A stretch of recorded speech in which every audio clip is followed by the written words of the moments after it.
നമസ്കാരം. വെള്ളായണിയമ്മ പാപ്പനംകോട് ദിക്കുവലിയും കഴിഞ്ഞ് പാപ്പനംകോട് ഭാഗങ്ങളിലെ വീടുകളിൽ നിറപറയുള്ള വീടുകളിലെല്ലാം ചെന്ന് നിറപറയെടുത്ത് തട്ടം വെച്ചിട്ടുള്ളത് തട്ടപൂജകളും ഉണ്ട്. അതെല്ലാം കഴിഞ്ഞ് സന്തോഷത്തോടെ പാപ്പനംകോട്ടുകാർക്കും സന്തോഷം, വെള്ളായണിയമ്മയും ഭയങ്കര സന്തോഷത്തോടു കൂടി പാപ്പനംകോട് ദേശം വിട്ട് തിരിച്ച് വെള്ളായണി ക്ഷേത്രത്തിലേക്ക് പോവുകയാണ്.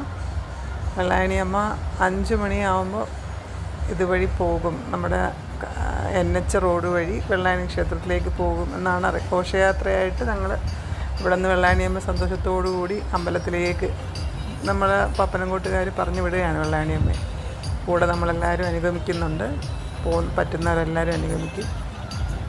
ഇപ്പോൾ സമയം രാത്രി 10:30 എന്നാലും 5 മണിക്ക് വരുമെന്ന് പറഞ്ഞതാണ്. എന്നാലും നമുക്ക് അറിയാൻ പറ്റും, ലാസ്റ്റ് വീട്ടിലെ നിറവറ കഴിയുമ്പോഴറിയാൻ പറ്റും. ഇപ്പം ലൈവായിട്ടെല്ലാം അപ്ഡേറ്റുകളുള്ളത് കൊണ്ട് നമുക്ക് മനസ്സിലാക്കാൻ പറ്റും. അങ്ങനെ 10 മണിക്കാണ് അവസാനത്തെ നിറവറ കഴിഞ്ഞത്. അതിന് പ്രകാരം നമ്മൾ റോഡിൽ വന്ന് മക്കളെയും കൊണ്ട് കാത്തിരുന്നു. അങ്ങനെ ഘോഷയാത്രയായിട്ട് അമ്മ ഇങ്ങനെ പോകുന്നത് കാണുന്നു. വളരെ സന്തോഷത്തോടെ. ഇനി പാപ്പനംകോട്ടേക്ക് അമ്മ വരുന്നത് 3 വർഷം കഴിഞ്ഞിട്ടായിരിക്കും. അതുകൊണ്ട് നമുക്ക് ഈ നിമിഷങ്ങളൊന്നും തന്നെ വിട്ടുകളയാൻ തോന്നില്ല. അമ്മ പാപ്പനംകോട് ദിക്കുവലി, കല്ലിയൂർ ദിക്കുവലി, പള്ളിച്ചൽ ദിക്കുവലി, കോഴിക്കോട് ദിക്കുവലി ഇനി ഈ അടുത്ത ഞായറാഴ്ച 22-ാം തീയതി ഉണ്ട്. കാണാൻ പറ്റുന്നവരെല്ലാം ചെന്ന് കാണുക. ഞാൻ സ്ഥലത്തുണ്ടാവില്ല. കാണാൻ പറ്റാവുന്ന ഈ നാട്ടിൽ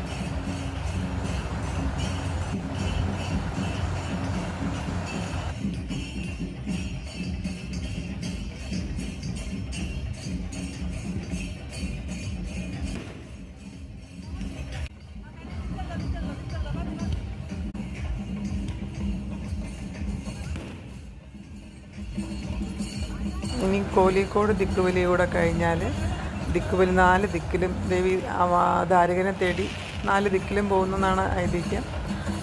അപ്പോൾ നമ്മുടെ കോഴിക്കോട് ദിക്കുവലിയോടുകൂടി ദിക്കുവലി കഴിയും. പിന്നെ അമ്മ എഴുന്നള്ളത്തുണ്ട്. ഏപ്രിൽ 23 വരെ എഴുന്നള്ളത്തായിട്ട് ഇനിയും നിറപറ വീടുകൾ ഇഷ്ടം പോലുണ്ട്. എല്ലായിടത്തും അമ്മ പോകും.